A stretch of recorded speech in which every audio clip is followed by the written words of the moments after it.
구독과 좋아요 부탁드립니다. 이 이야기는 기록되지 않은 역사의 가장 어둡고 처절한 페이지를 펼쳐 보입니다. 여기에 등장하는 김순희는 실존 인물이 아닌 수많은 익명의 피해자들이 짊어졌던 고통과 짓밟힌 존엄성을 대변하는 가상의 인물입니다. 그러나 그녀의 모든 증언, 모든 눈물은 제2차 세계대전 당시 일본군 위안부로 강제 동원되었던 우리 할머니들의 실제 기억과 생존의 기록을 토대로 합니다. 이것은 단순한 드라마가 아닙니다. 폭력과 야만 속에서 인간성이 어떻게 말살되었는지, 그리고 그 고통을 짊어진 이들이 얼마나 오랜 침묵 속에서 살아남아야 했는지에 대한 절대 잊혀서는 안 될 역사의 목소리입니다. 지금부터 여러분이 듣게 될 이야기는 70여 년 전 이 땅에서 이웃의 소녀들에게 실제로 일어났던 일입니다. 차가운 철조망 뒤 번호로 불리며 잃어버린 이름과 청춘을 되찾기 위한 한 여성의 처절한 외침에 귀 기울여 주십시오. 우리는 이 역사를 기억함으로써 비극의 반복을 막을 수 있습니다. 그의 겨울은 이상하게 따뜻했지. 눈 한 점 없이 메마른 날들. 엄마는 아궁이에 불을 지펴 팥시루떡을 쪄냈고 그 달콤한 연기 냄새가 온 동네를 감쌌어. 그때였어. 읍내에 좋은 일자리가 생겼다며 낯선 남자가 찾아온 건 공장에서 돈을 벌고 쌀밥도 실컷 먹을 수 있다는 말에 아버지는 그만 눈이 멀었지. 16살 세상을 알기엔 너무 순진했던 내 손을 잡고 우리 순이 이제 고생 끝이겠다 말씀하셨던 아버지의 얼굴이 마지막 평온이었어. 그 손의 따스함을 나는 단 한 번도 잊지 못했지. 기차는 희망을 싣고 달리는 줄 알았지. 덜컹거리는 기차가 멈춘 곳은 공장이 아니었어. 높다란 철조망, 살기 가득한 군인들의 눈빛, 그리고 차갑고 비위생적인 건물뿐이었어. 미자 언니와 영숙이는 불안에 떨며 서로를 마주봤지. 우리의 설렘은 산산조각 났어. 그곳에서 나는 순이가 아니었어. 내 이름은 단숨에 사라지고 내게 남은 건 28번이라는 붉은 낙인뿐이었어. 그 번호는 내 몸과 영혼에 새겨진 씻을 수 없는 죄인의 표식이었지. 나는 그날 내 이름과 함께 모든 것을 잃었어. 짓밟힌 들꽃처럼 차가운 땅 속으로 스며들어 흔적조차 없이 그 낯선 땅에서 시작된 나의 시간은 영원히 멈춰버린 지옥과 같았단다. 매일 밤 철문이 열리는 소리는 사형 집행을 알리는 소리였지. 이곳의 공기는 썩은 냄새와 비명 소리로 가득했지. 매일 밤 철문이 삐걱거리며 열릴 때마다 심장이 발밑으로 떨어지는 것 같았어. 눈을 감아도 귀를 막아도 그들의 거친 숨소리와 짓밟히는 소리가 생생했지. 그들은 인간이 아니었어. 그저 짐승, 괴물이었지. 번호로 불리는 삶 속에서 우리는 스스로가 인간이라는 사실조차 잊으려 애썼어. 그래야만 견딜 수 있었으니까. 미자 언니는 몸이 상해 병실로 실려갔고 다시는 돌아오지 못했어. 영숙이는 결국 스스로 목숨을 끊었지. 철조망에 목을 맨 채 자유를 찾아갔다고 사람들은 속삭였어. 나는 그저 벽에 기대어 흐느꼈지. 은혜, 매일 밤 울던 은혜. 나는 그 아이를 껴안고 곧 괜찮아질 거야 속삭였지만 사실 나도 몰랐어. 괜찮아질 수 있을까?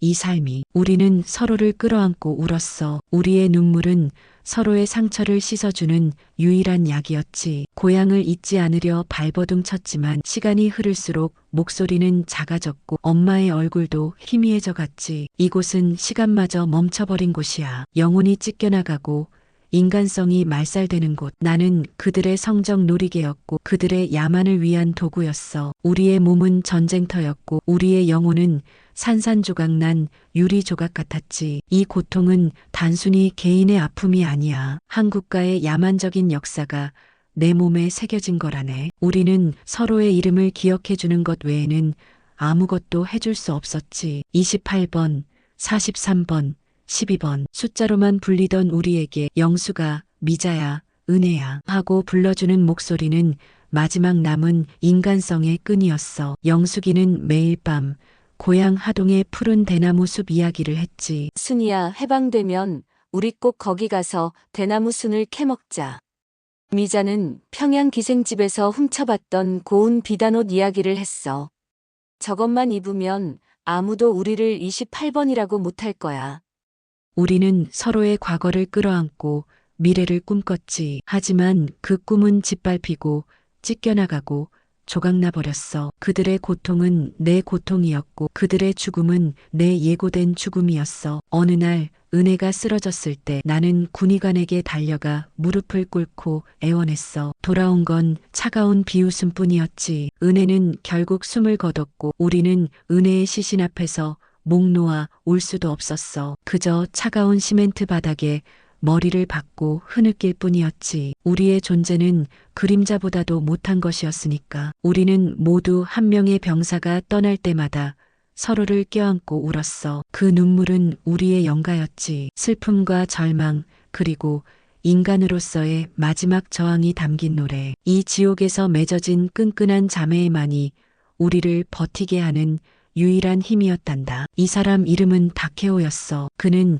이 지옥 속에서 유일하게 나를 인간으로 대했던 일본군 병사였지. 다른 군인들이 나를 그저 물건처럼 다룰 때 그는 내 눈을 보았어. 총을 든 채 겁에 질린 내게 몰래 작은 초콜릿을 건네주던 사람. 미안하다라고 속삭이던 그 목소리. 나를 인간으로 대우했던 유일한 인간. 나는 그때 혼란스러웠지. 그를 향한 마음이 단순한 연민인지 아니면 생존을 위한 본능인지. 나는 그를 원망하면서도 한편으로는 그를 기다렸어. 나를 구원해 줄지도 모른다는 헛된 희망을 품었었지. 하지만 그는 그저 나약한 한 인간이었어. 전쟁의 광기 속에서 양심의 작은 불빛을 잃지 않으려 애썼던. 그에게도 고향이 있었고 가족이 있었을 거야. 나는 그를 보며 우리가 모두 전쟁의 희생자라는 것을 깨달았지. 하지만 그 깨달음은 결코 우리를 구원해주지 않았어. 그의 눈빛에 어린 연민이 나를 살게 했지만 동시에 그가 일본군이라는 사실은 나를 끊임없이 짓눌렀어. 그 찰나의 인간적인 교류가 나에게는 생명줄이었지만 돌이켜보면 그것조차도 잔혹한 희망 고문이었을지 몰라. 야만적인 시스템 속에서 피어난 그 작은 틈은 결국 나를 더 깊은 죄책감과 고통 속에 가두었지. 전쟁은 끝났어. 폭격이 멈추고 총성이 멎었을 때 우리는 해방되었다는 사실을 믿을 수 없었지. 위안소의 문이 열렸고 우리는 뿔뿔이 흩어졌어. 영숙이와 미자의 목까지 살아야 한다는 생각으로 나는 터덜터덜 고향을 향해 걸었지. 하지만 돌아온 곳은 내 고향이 아니었어. 마을은 이미 폐허가 되어 있었고 사람들의 눈빛은 나를 낯선 이방인처럼 후쳐봤지. 돌아온 위안부, 더러운 몸이라 수군거렸어. 엄마는 나를 끌어안고 엉엉 우셨지만 아버지는 끝내 나를 외면했어. 내 딸은 죽었다고 하셨지. 나는 그때 알았어. 전쟁은 끝났지만 내 안의 전쟁은 이제 시작이라는 것을. 사람들의 싸늘한 시선이 철조망보다 더 차가운 감옥이 되었지. 누구에게도 말할 수 없었어. 이 끔찍한 진실을 털어놓는 순간 나는 다시 한번 사람들의 손가락질을 받으며 짓밟힐 것 같았으니까. 해방은 자유가 아니었어. 그것은 또 다른 고통의 시작이었지. 나는 수십 년 동안 내 영혼 속에 위안소를 짓고 스스로를 그 안에 가뒀단다. 차라리 그곳에서 죽었더라면 이렇게 외롭고 숨막히는 삶을 살지는 않았을까 후회하기도 했지. 하지만 나는 살았고 이 짓밟힌 삶을 끌어안고 침묵 속에 갇혀야 했어. 나는 50년 넘게 침묵했어. 나의 과거를 아는 사람은 아무도 없었지. 나를 28번이라 부르던 그 시절은 내 삶에서 완전히 삭제되었어야 했어. 결혼을 하고 아이를 낳았지만 단 한 번도 남편에게 내 자식들에게 말하지 못했어. 혹여나 내 딸이 내가 겪은 고통을 알게 될까봐, 행여나 내 손주들이 나를 부끄러워할까봐. 나는 그저 평범한 할머니의 가면을 쓰고 살았어. 매일 밤 꿈속에서 나는 다시 28번이 되어 철조망 안에 갇혔지만 아침이 오면 그 꿈을 잊은 척하며 웃었지. 남편이 나를 따뜻하게 안아줄 때조차도 나는 내 몸에 새겨진 짐승들의 흔적 때문에 움츠러들었어. 평생 죄인처럼 살았지. 내가 잘못한 것이 없는데도 나는 매 순간 죄책감과 부끄러움에 시달려야 했어. 나의 침묵은 나를 지키기 위한 방패였지만 동시에 내 영혼을 갉아먹는 독이었어. 50년의 세월은 그저 덧없이 흐른 시간이 아니었어. 그것은 내 영혼이 스스로를 묻어버린 깊고 어두운 무덤과 같았지. 이 역사의 죄악을 내가 홀로 짊어지고 살아야 했던 그 고통을 그 누가 감히 짐작할 수 있을까. 그러다 어느 날 텔레비전에서 뉴스를 봤어. 나처럼 숨죽여 살아왔던 할머니 한 분이 용기를 내어 세상에 증언하는 모습을. 김학순 할머니. 그녀의 떨리는 목소리는 내 마음속 깊은 곳에 묻어두었던 상처를 다시금 끄집어냈어. 나는 텔레비전 앞에서 꼼짝도 못하고 울었지. 수십 년 동안 흘리지 못했던 피눈물이었어. 나도 말할 수 있을까? 나도 28번이 아닌 순이로서 세상에 설 수 있을까?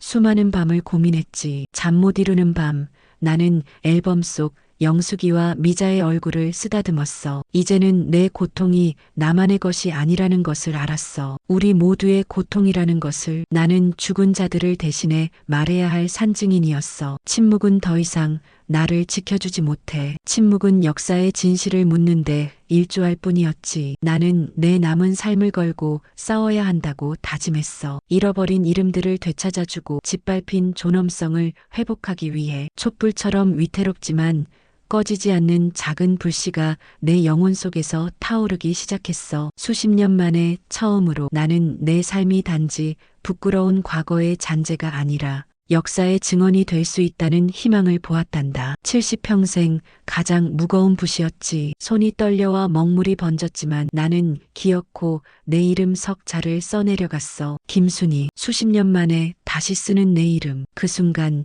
나는 비로소 28번의 감옥에서 완전히 해방되었지. 하지만 그 해방은 고통을 동반했어. 잊고 싶었던 기억들이 물밀듯이 밀려왔고 나는 다시 그 지옥 속에 던져지는 듯했어. 그래도 멈출 수 없었지. 내가 겪은 고통이 사라진 역사가 아니라는 것을 증언해야 하니까. 일본 정부는 없었던 일로 만들려 했고 개인의 일탈이라며 책임을 회피했지. 그들의 뻔뻔함은 나를 더욱 단단하게 만들었어. 나는 나의 고통을 증거로 삼아 그들의 거짓말을 폭로하기로 결심했지. 내 목소리는 떨릴지라도 내 증언은 거짓이 아니었어. 나는 나를 위해 그리고 먼저 떠난 영숙이, 미자, 은혜를 위해 싸워야 해. 나는 그들의 이름이 세상에 다시 빛을 찾을 수 있도록 내가 그들의 목소리가 될 거야. 내 마지막 숨이 다하는 날까지 이 낡은 붓으로 쓴 이름 석자가 역사에 새겨질 우리의 법적 증거가 될 것이라 믿었어. 지민아, 내가 처음 찾아왔을 때 나는 내 눈을 똑바로 볼 수 없었어. 젊고 순수한 너에게